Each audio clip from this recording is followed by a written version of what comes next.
இன்னைக்கு வந்து பார்த்தீங்கன்னா ஐ ஃபவுண்டேஷன் சார்பாக நாங்கள் டயபெட்டிஸ் மெலிட்டஸ்க்கு டயபெட்டிக் ரெட்டினோபதிக்கு அவேர்னஸ் கொடுக்கறதுக்காக ரேலி நடத்திட்டு இருக்கோம். இது வந்து எதுக்காகன்னு பார்த்தீங்கன்னா நம்ம டயபெட்டிஸ் ஒன்ஸ் டயக்னோஸ் ஆயிடுச்சுன்னா அவங்க எல்லாரும் ஐ செக்அப் பண்ணணுங்கிற அவேர்னஸ்க்காக தான். ஸோ இனிஷியலி உங்களுக்கு எந்த சிம்டம்ஸுமே இருக்காது கண்ணில். ஸோ அதுதான் டயபெட்டிஸ் மெலிட்டஸோட உங்களுக்கு ப்ராப்ளமே. சைலண்ட்டாக உங்களுக்கு வந்து கண் பார்வை எஃபெக்ட் ஆகும். ஸோ அது நம்ம ப்ரிவென்ட் பண்ணணும், முன்னாடியே கண்டுபிடிச்சி prevention is better then cure. அதனால் முன்னாடியே ஐடென்டிஃபை பண்ணி நம்ம ட்ரீட் பண்ணுறதுக்காக தான் நம்ம இந்த அவேர்னஸ் கொடுக்குறோம். டயபெட்டிஸ்னால உங்களுக்கு 2-3 வகையாக பார்வை அஃபெக்ட் ஆகலாம். ஒன்று வந்து கண்ணு நரம்பில் ரத்த குழாய் வளர்ச்சி வந்து ப்ளீடிங், ரத்த கசிவு வர வாய்ப்பு இருக்குது. அது தவிர கண்ணு நரம்பில் வீக்கம் வர சான்ஸ் இருக்குது. இந்த மாதிரி வந்ததுன்னா உங்களுக்கு பார்வை அஃபெக்ட் ஆகும்.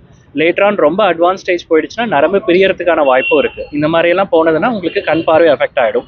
கண் பார்வை அஃபெக்ட் ஆகிறதுக்கு முன்னாடி நம்ம அவேர்னஸ் பண்ணி அவங்களுக்கு செக்அப் ரெகுலராக பண்ணிகிட்டே இருந்தோம்னா பார்வை அஃபெக்ட் ஆகாமல் ப்ரிவென்ட் பண்ணலாம். பட் ஒன்ஸ் பார்வை அவங்களுக்கு அஃபெக்ட் ஆனாலும் நம்ம ட்ரீட்மெண்ட் நிறைய கொடுத்து பார்வை திரும்ப கொண்டு வரதுக்கு வாய்ப்பு அதிகமாக இருக்குது இப்போ இருக்கிற அட்வான்ஸ் டெக்னாலஜி பொறுத்து. ஸோ நம்ம பார்த்தீங்கன்னா கண்ணு நரம்பு வீக்கத்துக்கு நிறைய இன்ஜெக்ஷன்ஸ்லாம் இருக்குது. கண்ணில் இன்ஜெக்ஷன்ஸ் மாதிரி கொடுத்து அந்த வீக்கத்தை குறைக்கலாம். அதே போல் அந்த லேசர் தெரப்பி மாதிரி கொடுத்து அந்த ரத்த குழாயை சுருங்க வச்சுட்டு ப்ளீடிங் வராமல் தடுக்கலாம்.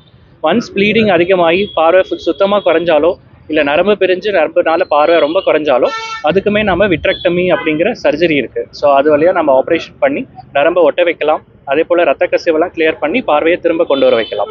ஸோ அந்த அவேர்னஸ் கொடுக்கறதுக்காக நம்ம இந்த ரேலி நடத்திட்டு இருக்கோம். அவேர்னஸ் இருந்தாலும் காஸ்ட் அதிகமாக இருக்குங்கிறத கவர்மெண்ட் வந்து கண்டிப்பாக இந்த கலைஞர் முதலமைச்சர் காப்பீட்டு திட்டம் சிஎம்எஸ் ஸ்கீம்னு இருக்குது. அதில் வந்து இந்த டயபெட்டிஸ் பேஷண்ட்ஸ்க்கு மூலிமா எல்லா இதுக்குமே சப்போர்ட் பண்ணுறாங்க. ஸோ எந்த பேஷண்ட்ஸுமே பார்த்தீங்கன்னா அவங்க நரம்பில் இன்ஜெக்ஷன் கொடுக்குறதா இருக்கட்டும், லேசர் தெரப்பி பண்ணுறதா இருக்கட்டும், சர்ஜரி பண்ணுறதா இருக்கட்டும், எல்லாத்துக்குமே அந்த கவர்மெண்ட் ஸ்கீமில் அப்ளை பண்ணிவிட்டு யூ கேன் உங்களுக்கு காஸ்ட்டு புவர் பேஷண்ட்டாக இருந்தாலும் அவங்க வந்து அது மூலயமா ட்ரீட்மெண்ட் பண்ணிக்கலாம். எல்லாத்துக்குமே அவங்களுக்கு இலவசமாக இருக்குது. ஸோ அந்த ஸ்கீம் அந்த கார்டு வச்சுருந்தாங்கன்னா சம்டைம்ஸ் ஒரு சில பேஷண்ட் கிட்ட கார்டு இருக்காது. நம்ம வந்து கலெக்டர் ஆஃபீஸ்க்கு அனுப்பி அவங்க கிட்ட கார்டு வாங்க வச்சு கூட நம்ம அந்த மாதிரி ஃப்ரீயாக பண்ணி தருவோம். ஸோ எந்த முறையான பேஷண்ட்ஸாக இருந்தாலும் நம்ம ஃப்ரீயாக இருந்தாலும் ஓகே. கலைஞர் காப்பீட்டு இருந்தோம்னா அந்த மூலிமா நம்ம ஆப்ரேஷனாக இருக்கட்டும், சர்ஜரியாக இருக்கட்டும், லேசர் தெரப்பியாக இருக்கட்டும், எல்லாமே அதில் வந்து உங்களுக்கு அப்ரூவல் வாங்கி நம்ம ட்ரீட்மெண்ட் பண்ண வைக்க சான்சஸ் இருக்குது.